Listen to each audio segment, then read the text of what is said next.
Ovde imam domaću svežu dimljenu kobasicu. I sada ću vam pokazati kako da je konzervirate u tegle. Kobasicu ću iseći na manje komade da može da stane u tegle. Evo ovako. I tako ću iseći svu kobasicu.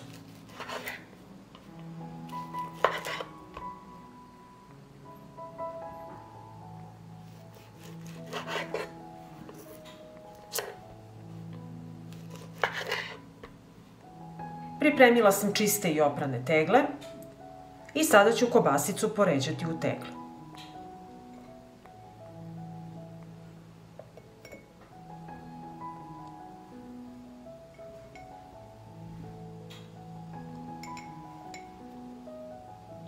I na isti način punim i drugu teglu.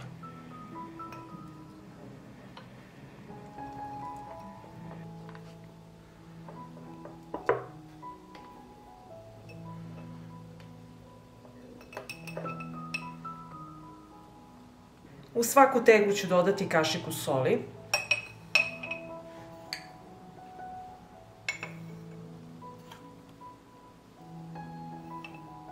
Botulizam se ne razvija u slanoj, slatkoj i kiseloj sredini.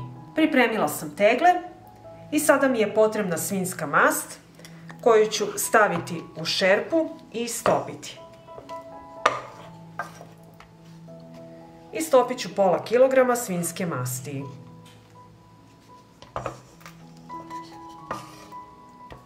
Šerpu stavljam na šporet i na nižoj temperaturi istopit ću mast.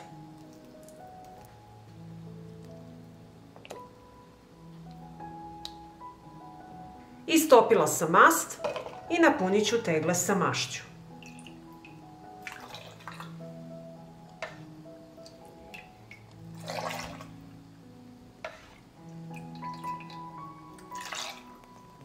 Napunite tegle sa mašću da prekrije kobasice.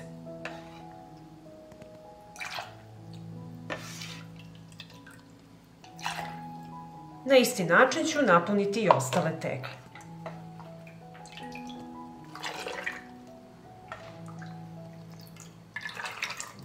Prebrisat ću vrh tegle.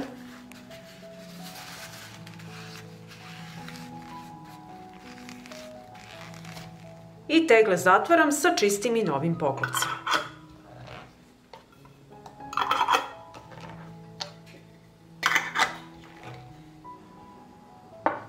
Na dno šerpe stavljam krpu i unutra ređam tegle.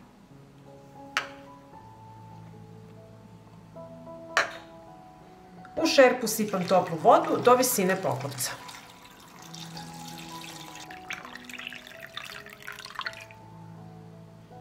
Šerpu stavljam na šporet i od momenta kada voda proključa, pustite da voda samo struji i kuvajte 3 sata. I nakon 3 sata kuvanja izvadit ću tegle iz šerpe.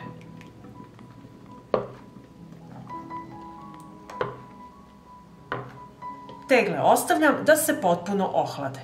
Kada se tegle potpuno ohlade, središnji deo poklopca mora utonuti. Tegle čuvajte na tamnom i hladnom mestu do upotrebe. Pre upotrebe svako konzervirano jelo termički obradite na 80 stepeni Celzijusa u trajanju od 10 minuta. To je sigurnosna mera jer se otrova botulizma razgrađuje na visokoj temperaturi. Pa ako vam se dopada ovaj moj recept, vi naravno lajkujte, prijavite se na moj kanal i ostavite mi komentar. Hvala vam, dragi prijatelji!